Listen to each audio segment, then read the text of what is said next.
Si vous êtes ou que vous voulez entrer dans les crypto-monnaies, vous avez dû certainement déjà entendre le terme décentralisation ou DeFi qui signifie Decentralized Finance.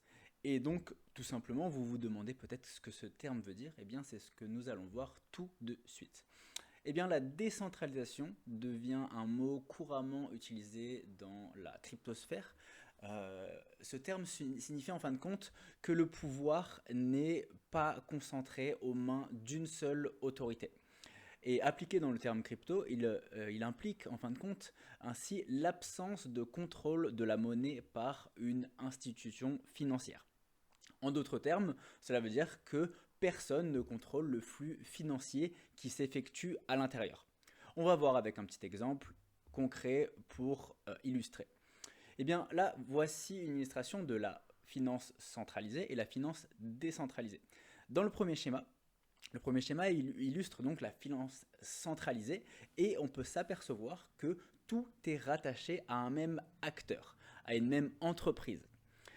Et contrairement, dans le second schéma, il représente la finance décentralisée. Et là, on peut constater cette fois-ci que personne ne détient le pouvoir et que les acteurs interagissent entre eux sans noyau central, c'est-à-dire sans autorité qui les dirige. Et voici, c'est la fin de cette vidéo. Si vous souhaitez que je traite plus de termes crypto ou alors tout simplement un terme crypto spécifique, eh bien dites-le moi dans les commentaires. Et pour finir, abonnez-vous et soutenez la chaîne. On apprend les cryptos ensemble et on s'enrichit ensemble. Allez, ciao!